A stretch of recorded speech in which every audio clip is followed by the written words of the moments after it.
Shalom. Baruch haba, Koram Lee Anthony. Hello and welcome. They call me Anthony. Thank you for joining us here again at Sari for our weekly Torah teaching on the coming of Adonai Yahushua HaMashiach. I always like to give praise and honor to Yahuwah Elohim. He is worthy. His word is trustworthy and true. We praise him for the great understanding and wisdom he has given us in his word to share with you. I trust that all is well with you. To the Kodashim out there, Todah Rabbah, thank you so much for your comments and for your support. If you're joining us here for the first time, there are orientation videos on the YouTube page, Orientation 1 and Orientation 2. It's recommended that you watch those. They will answer a lot of the questions that you might have concerning how we look at Scripture. Well, as we come to this part of the Adut, the time of reckoning is near. And so let's get right to the lesson now that we are assembled to find out what the Word is saying this week. Devarim chapter 32 will begin the Adut for the Song of Mosheh in verse 39, followed by the witness over in Yochanan. We'll be looking at chapter 19, verses 16 through 21. And because of the length of the verses, we'll have to survey this one in the next frame.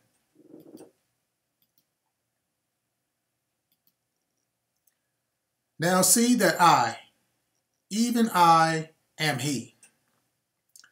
Then he delivered him to them to be staked. Yahuwah begins his judgment in these verses. As we set the stage from last week, having heard the Utah say, we have no king but Kaiser. This is a Latin dude whose name means severed. The name Kaiser later became a great name with authority. It eventually was given to the Roman emperors as a title to govern the people. Nothing wrong with having a great title. Everything wrong when it rises above the established order of Yahuwah for salvation. The Roman kingdom was on the rise, and all who followed the Latin influence and their perverse mocking of the truth of this witness is on display for these verses, specifically Yahushua the Nazir and their rebellion against him, and bearing the account of this good news of the flesh to the world. Because from here, at this point in history, their deception will gain more power than even the Greeks could have mustered. When the records finally become official, they will provide strength to it by enforcing it on the world. The witness will become twisted and morph into the abomination many know today as Jesus, which is a false witness no matter what the excuse is. That name is talking about someone else who has done the very same things written here in these scriptures. Some king they have devised in their heart to rule over them. And they intend to give that testimony to Yahuwah in the day of their reckoning, because they have believed it. It will ensure the everlasting separation of the one who gives it. Because of the strong delusion, they will be severed unto death. So from here, Yahuwah says, now see. Ra'ah, H7200, means to see, to look at, inspect and perceive, to consider. To consider means to think carefully about something, typically before making a decision. Ra'ah also means to appear, to present oneself to be seen and visible, to show and be exhibited. What is happening here is the setup of a strong delusion. The understanding is twofold. What is happening to Yahushua is being set up to happen again for something yet to come. And we will see this right up until the sword comes down. He says, now see that I, even I, am he. And the witness down in Yochanan records this as it says, then he delivered him to them to be staked.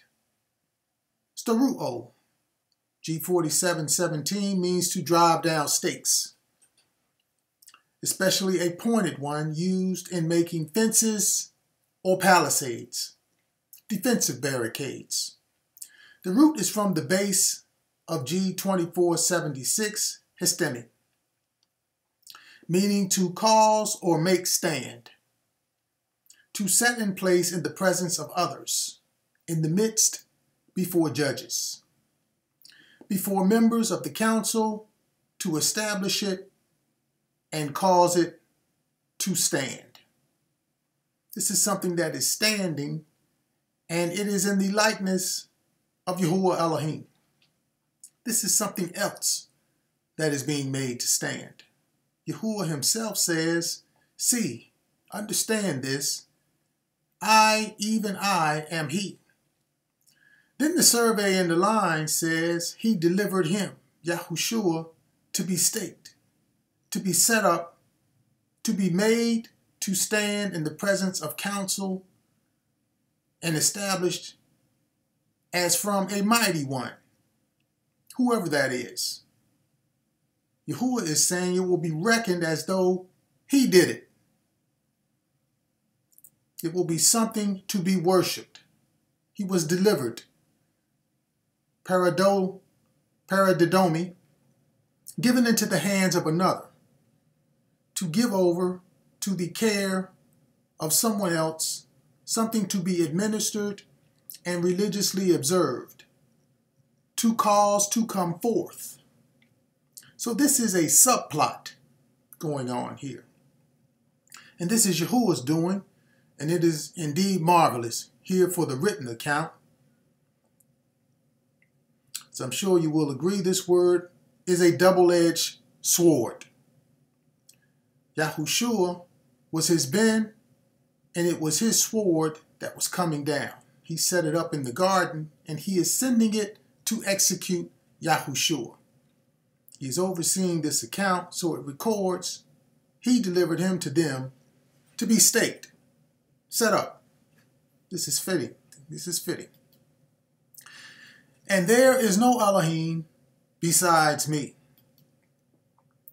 So they took Yahushua and led him away. And now we see a footnote. So let's check that out. NU text omits and led him away. They omitted it. We see the offspring of the Latin influences here.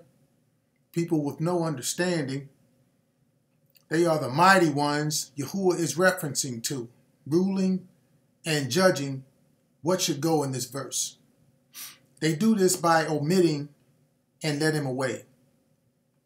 Yahuwah here is backing up the previous statement he said. See now that I am he. So he is showing us something about his will in these verses we are to pay attention to as it relates to the song of Mosheh lining up here for the Adut. He says, and there is no Elohim besides me.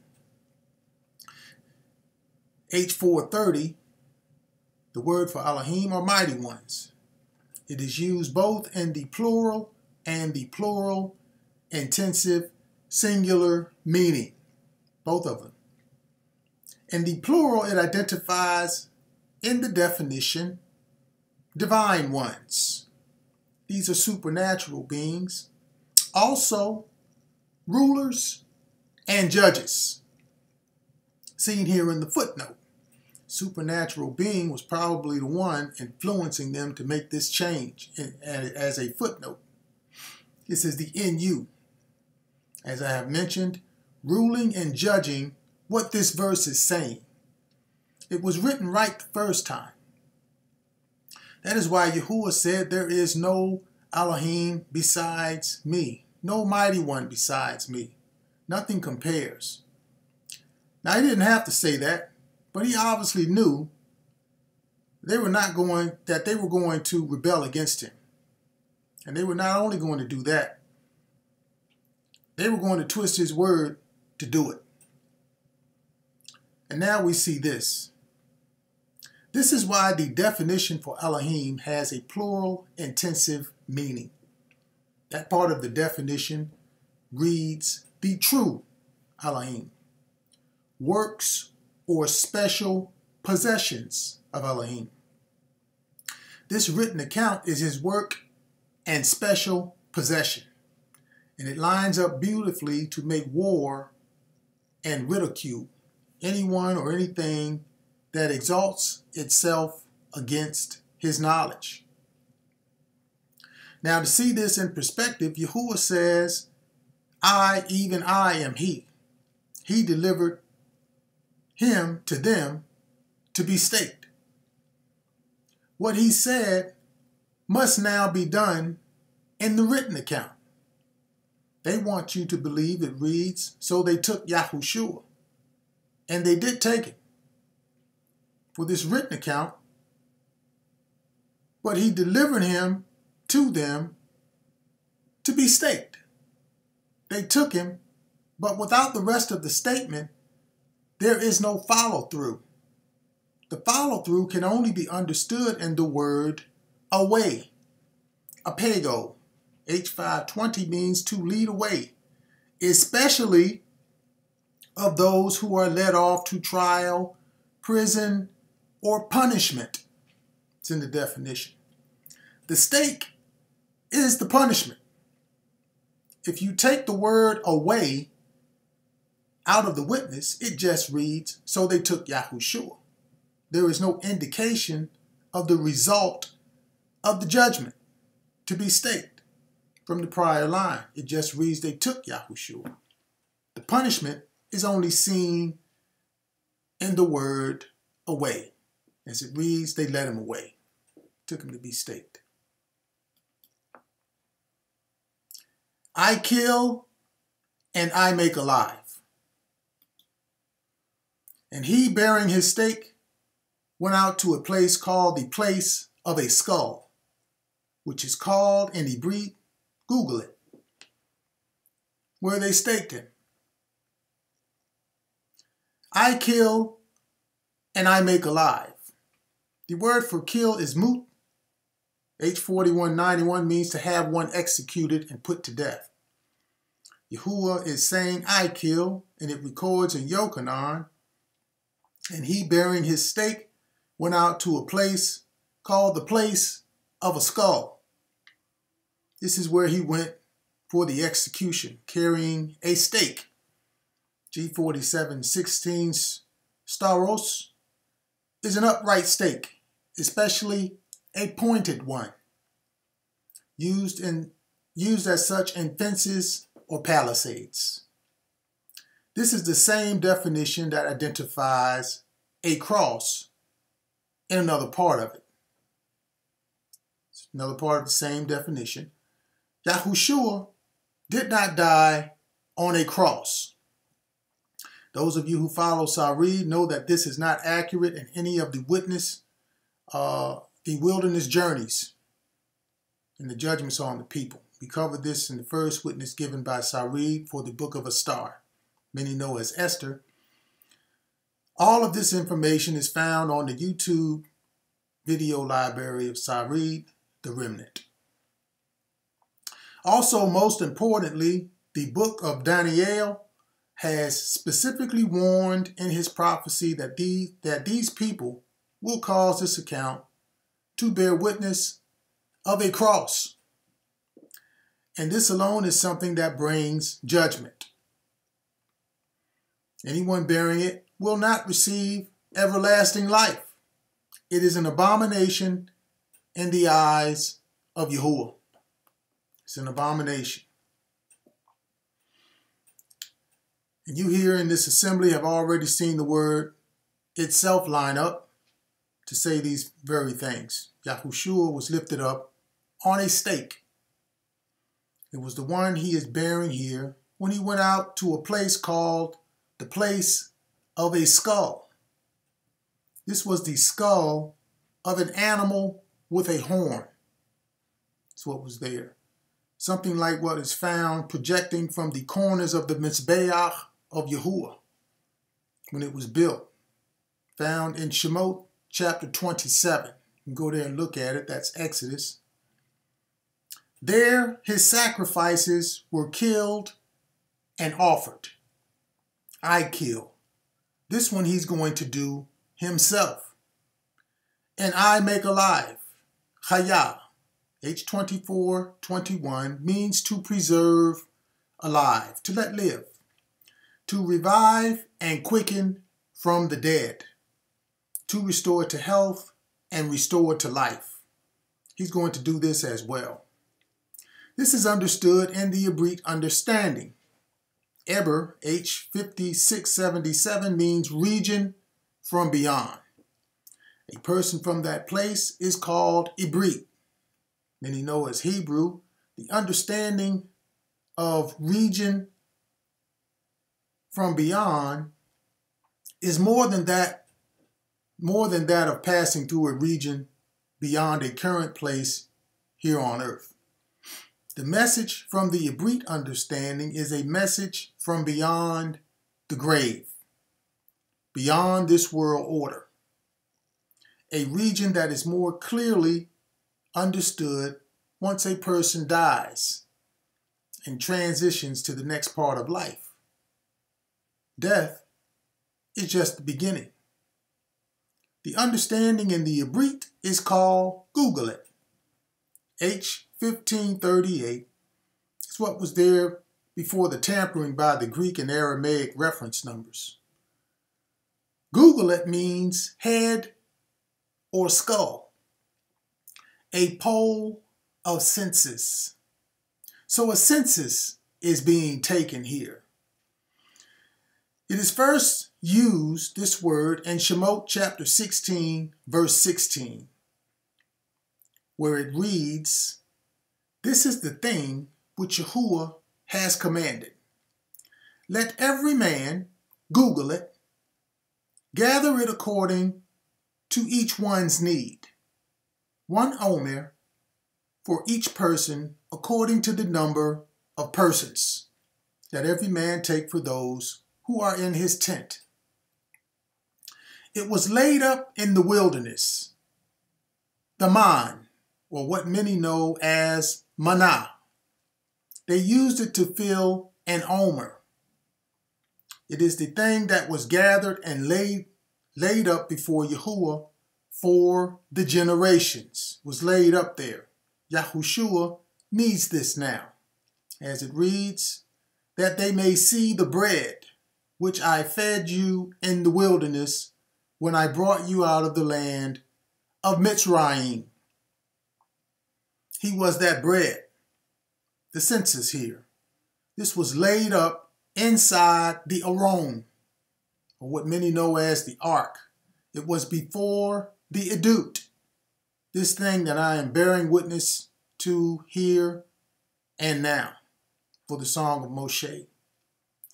The Shabbat that was used to help bring about their understanding for this special event is the Shabbat during the days of Hamatzot. It was a very special Shabbat to Yahuwah.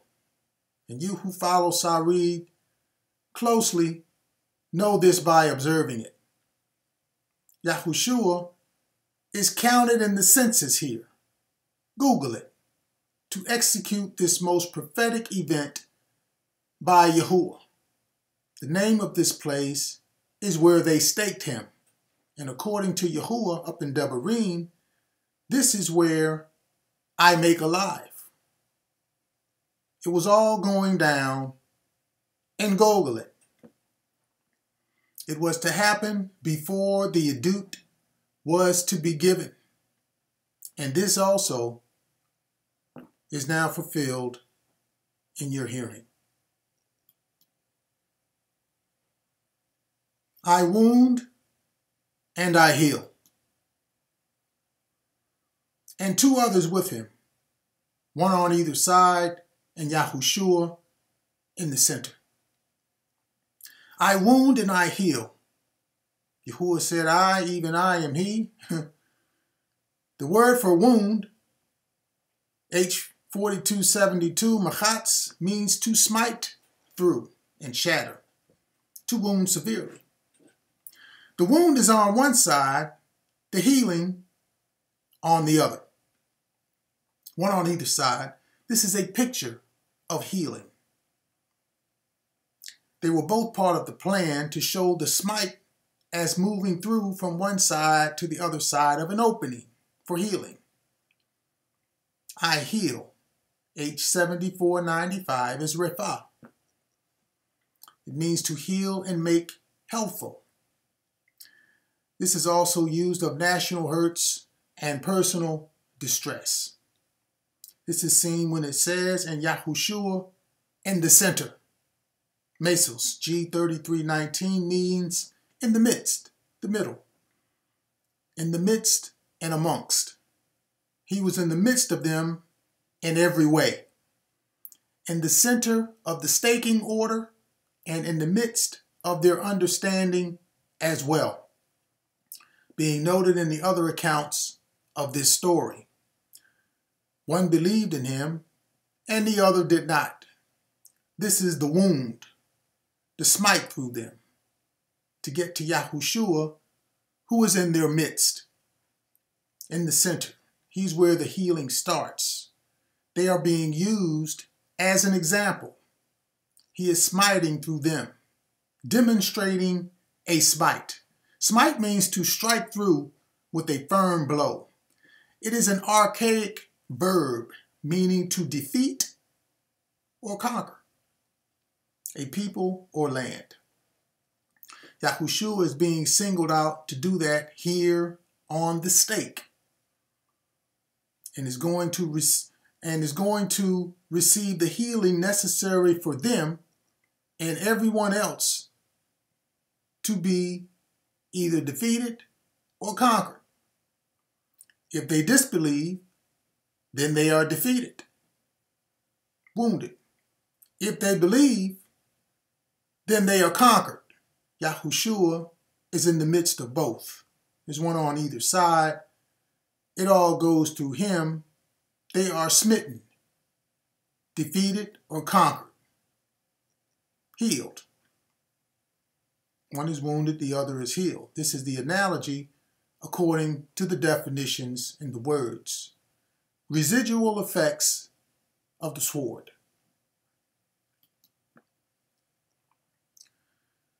Nor is there any who can deliver from my hand. Now Pilatus wrote a title and put it on the stake. And the writing was Yahushua HaNazir Melech Yehuda. Then many of the Utah read this title, for the place where Yahushua was staked was near the city, and it was written in Hebrew, Greek, and Latin. Therefore the chief Kohanim of the Utah said to Pilatus, do not write the king of Yehuda, but he said, I am the king of Yehuda. The hand of Yahuwah shows up here. The word for deliver, H5337, natsal, means to snatch away, to strip and plunder from my hand. The hand is used to write. Yad means hand, and is figuratively used in the definition of strength and power. Also part or portion. This is the special portion seen in the definition. This is his special portion. Nor is there any who can deliver from my hand. And wouldn't you know it, this is exactly what the Utah tried to do in the following verses. Yahuwah, according to his word, is overseeing this account from the top line of this survey. Now Pilatus wrote a title, put it on the stake, and the writing was Yahushua HaNazir Melech Yehuda. This is done by the hand. Then many of the Utah read this title, for the place where Yahushua was staked was near the city, and it was written in Hebrew, Greek, and Latin. Then they tried to make Yahushua sound delusional in the statement. They wanted to say, therefore, the chief Kohanim of the Utah and the Pilatus said to Pilatus, do not write the king of Yehuda. But he said, I am the king of Yehuda. They are trying to make it sound like he was the only one who believed it, because none of the leaders did. And the reality here is, this is nothing more than a last-ditch effort to stop the people from believing in Yahushua. Make him sound like something he never made known to the people. The city is where most of the influence would likely grow into something that they were trying to stop. If this writing is not changed, they were trying to stop them from believing in Yahushua.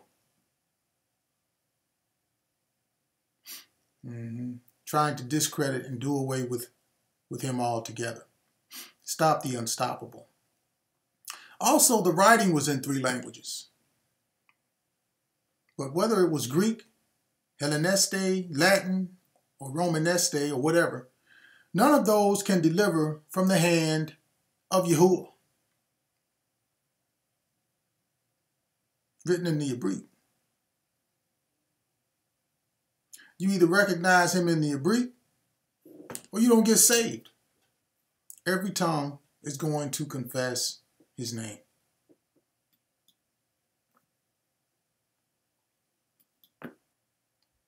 Devarim chapter 32, we'll be looking at verse 40 through 41. Followed by the witness over in Yochanan chapter 19, verse 22 and 23. For I raise my hand to the Shemaim and say, as I live forever, if I whet my glittering sword. Pilatus answered, what I have written, I have written.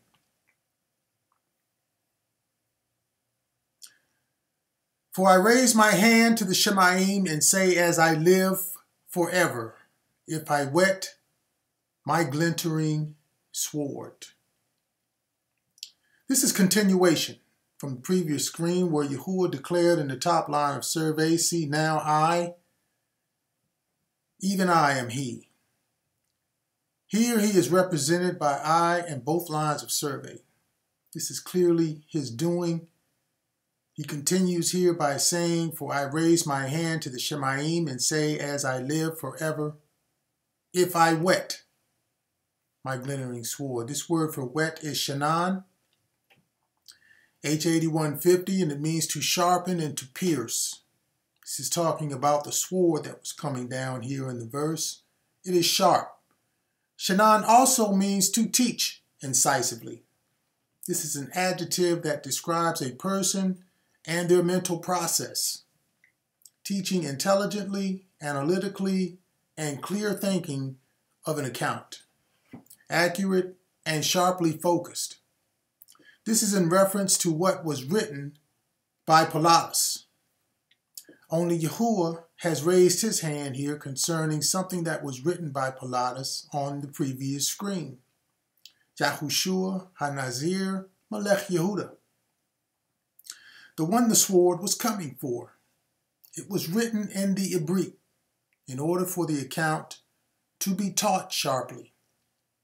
He whetted, and it was glittering. H1300 is Barak, meaning lightning, lightning flashes. It is figuratively used of flashing arrowheads. These things are cast forth to produce his will for his written account. As it was on the mountain with Mosheh, which is the only time where the hand of Yahuwah wrote on anything in the wilderness. On that mountain with Mosheh, when he gave the first set of stones, it was written in Hebrew. And although the letters have changed, the meaning of each one is maintained. The writings were his, and so his hand is now raised here because Pilatus has written in the Hebrew. What I have written, I have written. In other words, what Pilatus has written is what Yahuwah has written in his word. Yahuwah is I, and his hand is here in the writing for the sword to execute judgment. This sword, Kerib H2719, is a flaming sword used for cutting stone.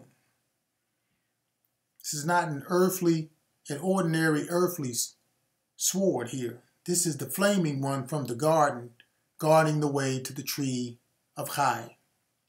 It was coming for a particular person with specific titles, and that's why it had to be written a certain way. This thing was coming for Yahushua, and if the name were anything else, it would not have killed him. In fact, would not have even come. All of it is important, not just the name, or it would not have worked then. And it will not work now.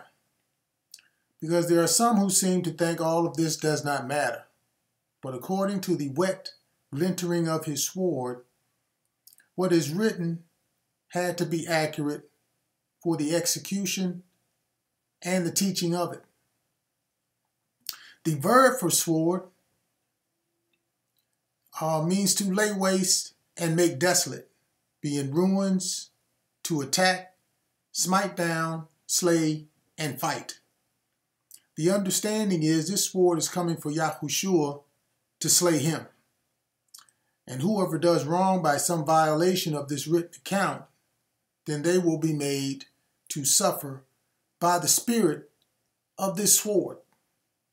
According to the definition, come under attack, smitten, and laid waste. Because the sword is also playing out here on what is written to be taught as well. The sword. This sword, as we have covered in an earlier video, is the one that guards the way to the tree of Chai. So the teaching is important. And my hand takes hold on judgment. Then the soldiers, when they had staked Yahushua, took his garments and made 4 parts. So the hand here is seen taking hold on judgment. Who is going to judge the Goyim for the events that are happening here? But there's more to it than meets the eye. The soldiers are being called out. His hand here, the strength, the power of it, will take hold, seize, in order to be caught for judgment. The act of deciding a case presented for judgment to execute justice. The verb means to judge, govern, vindicate, and punished. His hand's taking hold of him.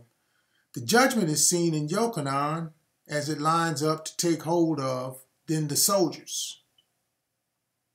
When they had staked Yahushua, took his garments. Some more taking going on here in the witness. That word for take there in G2983 means to take with the hand and lay hold of any person or thing in order to use it.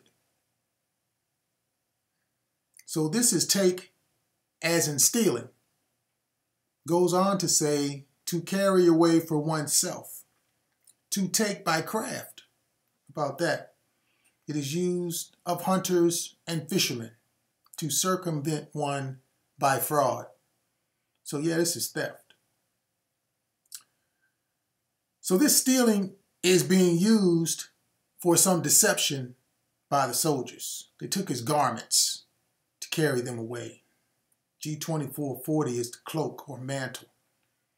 A mantle is a very important role or responsibility that passes from one person to another. This covering that Yahushua has is being stolen to be given to another. These people are working under Pilatus. His soldiers did this. G4757 is metaphorically used as a champion of a cause. This is referring to bands of soldiers. And this is earthly. Also, in the definition, the host of the Shemaim is there. And these are messengers. Supernatural, evil hosts in the high places, invisible beings, using earthly influences that seek to remove the mantle given to Yahushua. They are unseen by human means, It is not only the soldier, but the demonic influence behind the actions. They will demonize this whole account for worship because they made 4 parts. The word for make means to be the authors of a thing, to cause or bring about something. So they took this to come up with stuff, likely something to sell to the people, something they offered using the mantle of Yahushua. This type of stuff is done to this day. Catholicism is big on relics. They have places set up to house relics. I will render vengeance to my enemies. To each soldier, a part. So the soldiers get called out as enemies, oppressors, causing distress and showing hostility because of their theft and what they intended to do with the part they offered. They authored. To each soldier a part. They were championing a cause. Because what they seek to spiritually do here to Yahushua with this part that they are taking, they seek to do for worship not related to Yahuwah. But again, using his stuff to promote someone else. Notice it was 4 of them. 4 always has reference to the Mitzbeach of Yahuwah for sacrifice. It is a place where offerings were made to Yahuwah, a place of slaughtering to satisfy judgment on wicked deeds. So they stole, but they did not get away with it. This statement, I will render vengeance to my enemies, to each soldier a part, is not a threat. This is a promise. Also, notice Yahuwah is speaking, and the only likeness of him is seen in the things they took from Yahushua. This is very important. Normally, when you see the word Yahuwah, you see a reference to some other mighty one, or Yahushua is in the corresponding verse. Here, it's just the things that they took from Yahushua. Seen here as a part of the cloak. They're going to set up something else. That is why Yahuwah says these are his enemies. They are unseen enemies doing this. Spiritual beings. He sees them. As well as what the soldiers are doing.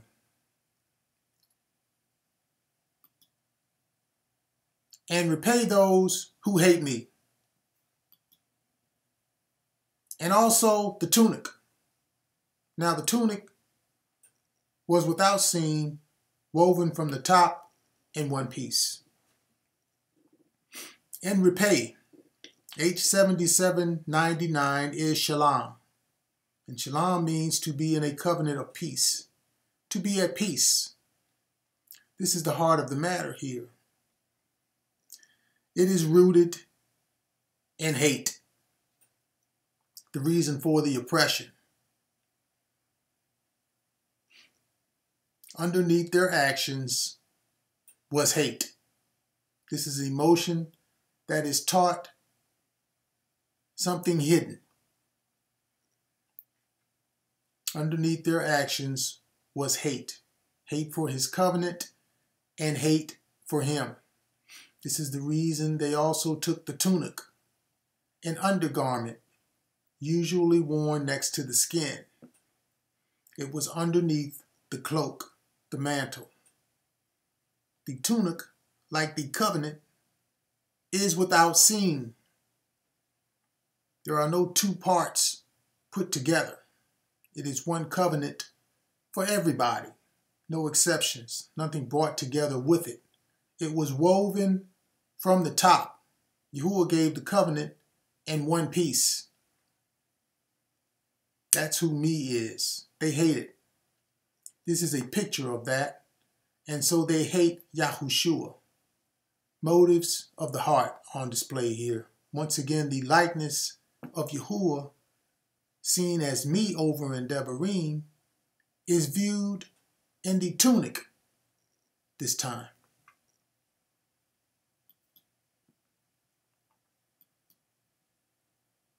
Devarim chapter 32, verse 42 will line up with Yochanan chapter 19, verse 24.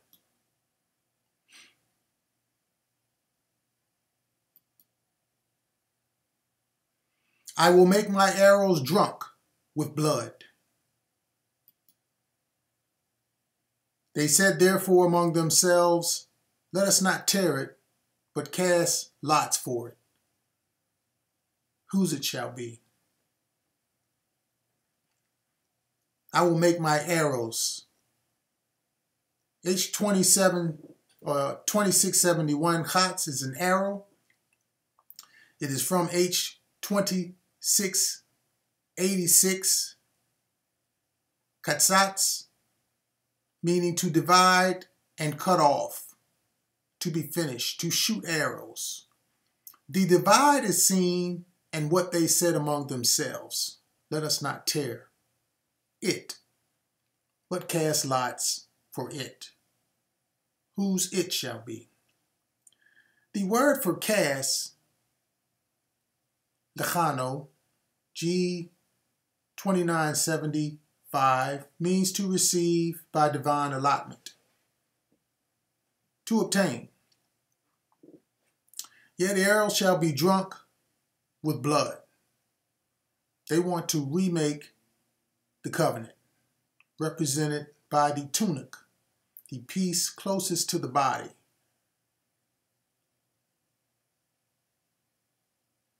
To go on one of those parts of the mantle they stole. Let's not tear it. Keep it like it is. Let's just rename it. Whose it shall be. Let's cast lots for it. This is the drunkenness in the reasoning.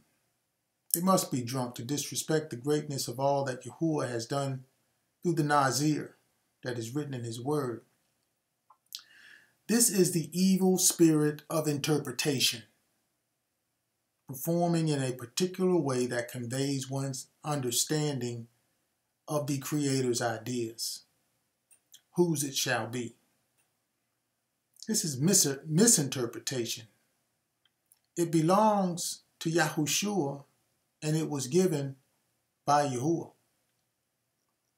Once again, he is seen as my in Devarim, and the likeness of him in Yochanan is only seen in the tunic of Yahushua. Seen here in what they do with it. It brings judgments. This casting of lots, this is cause for payback. The blood comes into play. Dam is blood, the root is damam. It means to be silent, still, struck dumb, and caused to die, to be undone, to cut off at the sight of the theophany. Theophany is a visible manifestation to humankind of Elohim. This is the sight of that manifestation and those arrows doing that. Cut them off at the sight of the theophany. Their actions will not go unpunished because of what is written. And my sword shall devour flesh with the blood of the slain and the captives, that the scripture might be fulfilled, which says, they divided my garments among them, and for my clothing they cast lots. And my sword shall devour flesh with the blood of the slain. When the flaming sword arrives, it will devour the flesh of Yahushua. Destroy it according to the definition. Cutting through to the blood in order to slay him. devour the flesh along with the blood of the slain. It's going to kill him, and it's going to kill him in a way you and I will never see. Notice there is no reference to the sword or the flesh in the response down in Yochanan. This sword is the only thing that can kill the soul of Yahushua because of who he is, the Nazir. Destroy his very existence, as though he never was a spiritual being. Think about that. You and I will die and rest. That is, be in a state of suspended sleep. Just like the scripture described the death of Alazar in the definitions. He was asleep, suspended. We remain there until a judgment is decided that will determine the everlasting state of our soul. That's what this death is all about. And there is only two places of separation: in the presence of Yahuwah or in the burning flame, a place of misery and torment. Your soul will live forever in either place, based on your response to the word of Yahuwah. The death that Yahushua dies by this sword is a literal death of the soul. No one in all of creation has ever experienced this type of death. To be no more, period. It goes against the very nature of Yahuwah. Not even the Malachim have experienced this type of death. The evil ones, they are just in a place of confinement. They, like us, are going to be in either one place or the other. Everlasting life or everlasting death, meaning separation for punishment to another place away from Yahuwah. And not by ceasing to exist as though the soul of it never lived, which is what Yahushua is preparing to go through. There is no in-between. There's no purgatory. When you die, you go to sleep and wait for the judgment. Yahuwah's name means life. There has never been a time when he did not exist. To give you some idea of who we are dealing with. If we are created in his image, then we, like him, can never die.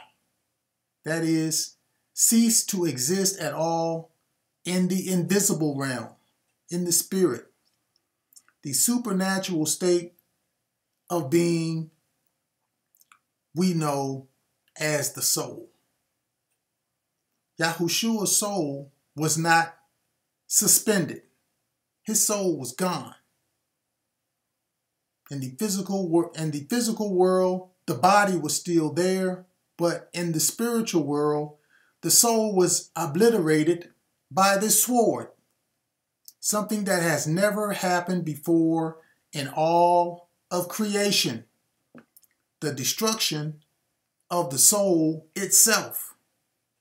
How can that be? With a name like that, considering who he is, how can you destroy that?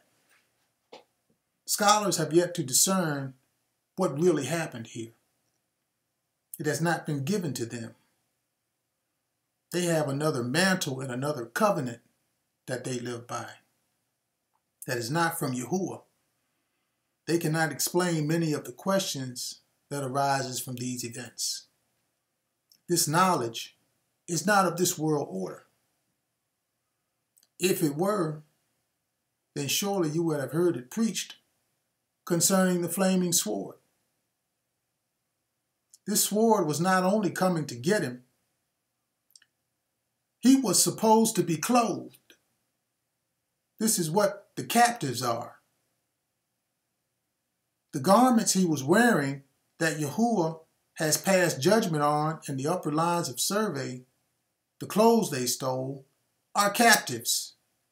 And Yahushua confirms this by saying, they divided my garments among them, and for my clothing they cast lots.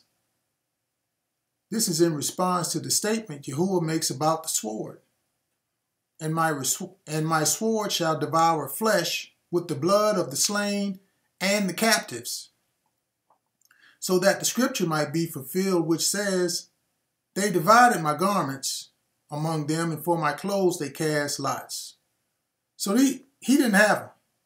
And the people who did will receive the residual effects of that judgment. Yahuwah knows where they are and kept up with them in the survey lines. And Yahushua wants to make sure that they don't get away with it. Now, looking at the footnote,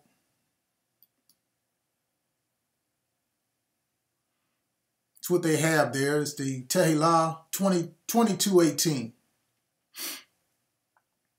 It is a point of reference found in the Tehillah.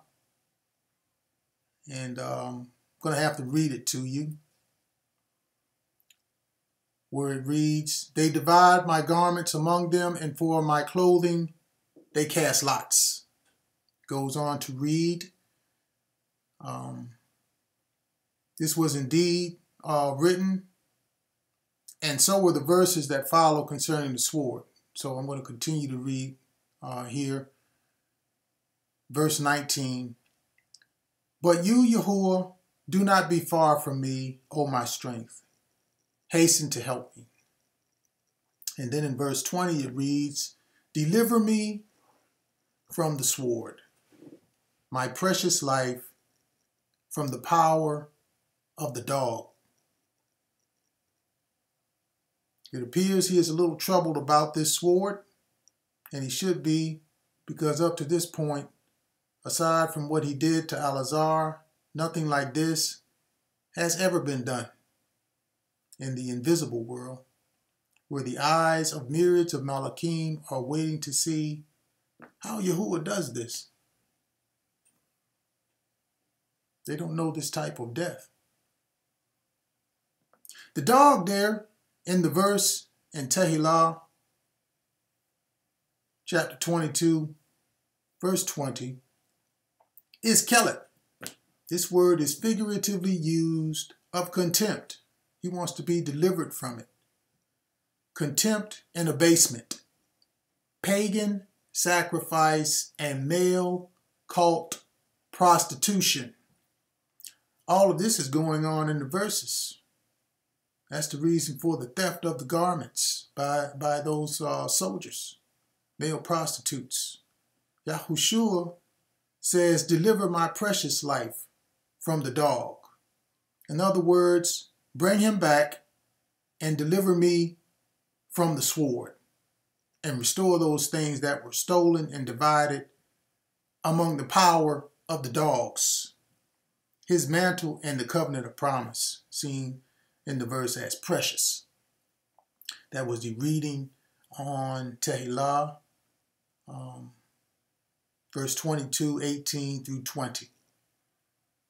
To follow up where the rest of what was written there, where Yahushua responded concerning the captives, the things that were captive, his clothes.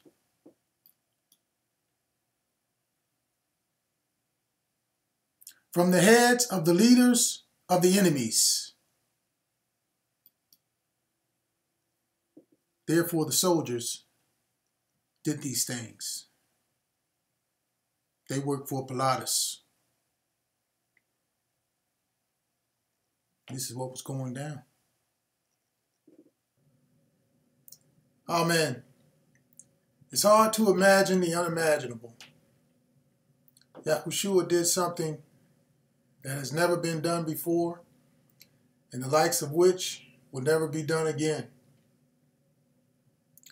Todah for watching with us here at Sarid. Join us next time as we look more into the Song of Mosheh the servant of Yahuwah. Till then, Shabbat Shalom. Shahai like Shabbat told. Have a good week.